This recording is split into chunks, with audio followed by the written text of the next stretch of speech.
You ever been on a boat just by yourself? Whenever I'm on a boat by myself, I always have the same thought. There's no fucking way I wouldn't do something illegal if I owned a boat. There's no fucking way. The level of freedom that you fucking have.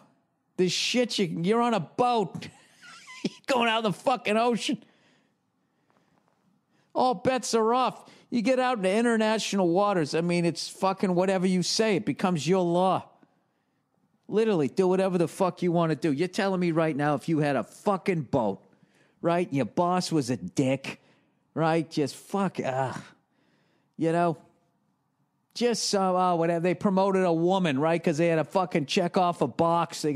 You were more qualified. You came in every day with your qualified swinging dick and junk, and they had enough of it.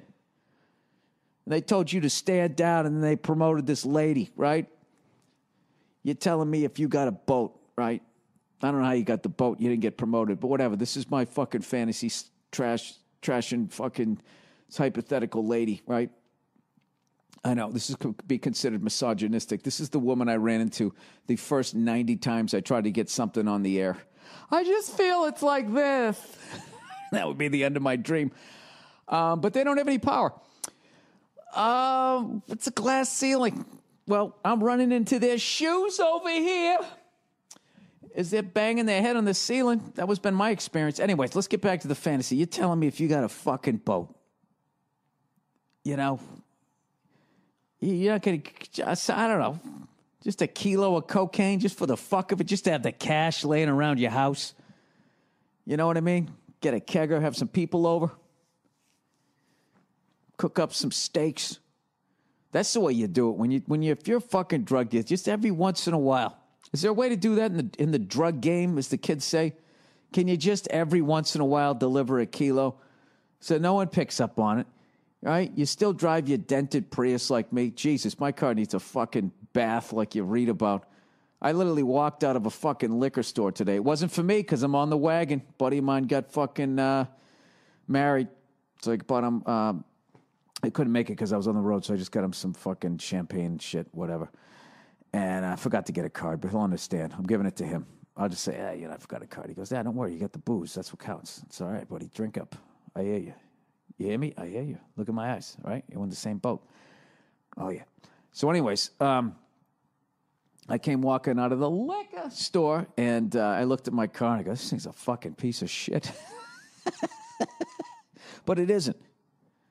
Just on the outside, you know? On the inside, everything's been taken care of, right? I've maintained that thing meticulously. On the outside, it's a mess. On the inside, it's beautiful, you know? It's like an ugly person. Just waiting for somebody good-looking to come along and discover that, you know, maybe they have something to add to the conversation, you know? I don't know what the fuck I'm talking about. So, I'm just saying, if you're selling drugs, this is what you do. If you can just do it like the way Bush went to the fucking Army National Guard, whatever the fuck he did, where you just showed up every once in a while, you know what I mean? Played ping pong, dressed like a sergeant, and then you just went home for like fucking 6 months. That's the way you deal drugs. All right? You befriend a drug dealer and you go, listen, this is all I want to do. I got a boat, okay? Every fucking once in a while, you know, every fucking 18 months, you call me up, right? You got a key or something, you throw it on the fucking boat. I'll have it on ice. You have the coldest fucking cocaine in the universe, and I'll fucking deliver it over here, right? You break me off like fucking 15 grand, right? Then you just take the cash. You just got it. You got 15 grand in cash, and you don't fucking buy yourself anything. You don't go out and buy a fucking flashy fucking car or any of that shit. All you do, you just have it in a jar or some shit. Every once in a while, big games coming up, you know, UFC event, you fucking order it. That's what you spend it on. You fucking blow it on your friends. You know? Get some fucking barbershop chairs in your house. Just some stupid shit, you know? Nothing that costs. That's how you blow your fucking cash, man. You keep shit on the inside, right? You don't drive around some flashy car with your fucking elevator shoes, whatever the kids do today. I don't pretend to know. That's what I would do, you know? Then every once in a while, I don't know how you get into your bank account. Well, what do you do then if you got to pay for the UFC event? Well, who gives a fuck? You pay for it out of your clean money. you know? And then all the booze money and all the other bullshit you just take out of the jar. There you go. It'd be hilarious when you finally get caught, you know? And you just go to trial and just be like, look, every once in a while, it was like every 18 months. It's not even a felony a year, Your Honor. And, you know, I didn't buy anything. I don't even watch this shit. I just, you know, I got the NFL package. I had my friends, though. Everybody had their own leather chair. You ever watch those Elvis documentaries? Well, you know, everyone was going to go horseback riding, and it wasn't enough. He bought everybody a horse, and he got him a saddle, then a little pickup truck to put the saddle in. I did that.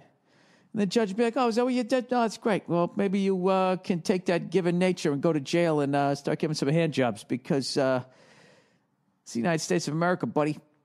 You know? If you get a kilo of cocaine, right, and then you fucking take your boat all the way out into international waters, right, and then I meet you on another boat, and then I hand you the key of cocaine, and then you give me the money in international waters, and we're both captains, and what we say goes, and we say, I say this is legal, all in favor? And we go, aye, right? Can they do anything? I mean, once it's the dude who comes back in with the fucking kilo, he's in trouble once you get back within the borders. You know what I mean? Can you sit there? I'm really fascinated with boats now. Can you fucking, I don't even do drugs. This is just fascinating to me. Can you sit and just on the other side of international waters with a kilo of cocaine out in the open, just blowing stripes as the Coast Guard's looking at you, just waiting for you to float another 40 feet over. And just be sitting there going, oh, no, I am the captain of this ship in international waters, and I say this is legal. Yeah, you probably can't do that, right? Because you know what they could do is they could just come over and just say that you were within the borders of the U.S. Who's going to fucking know? It's their word against yours. You're out there in the ocean. There's a lot of questions I have about the ocean. This is one of the reasons why I don't have a boat. Aside from the fact it's just a fucking money pit. You know what I mean? You can't have a boat. You can have a friend who has a boat. That's the way to do it, right? That's what my brother always said. You don't want a boat, Bill. You want a friend to have a boat. That's the deal. That's what it is. And then you show up, you know, bring a little Tanqueray and tonic. You're a fucking hero. And then your guy docks the fucking boat. That's it. He's cleaning off the barnacles. You know what I mean? He has to explain what happened to the stewardess. She was here a minute ago. I don't know. We were drinking and she must have fallen overboard, right? Then that follows you around for the rest of your fucking life.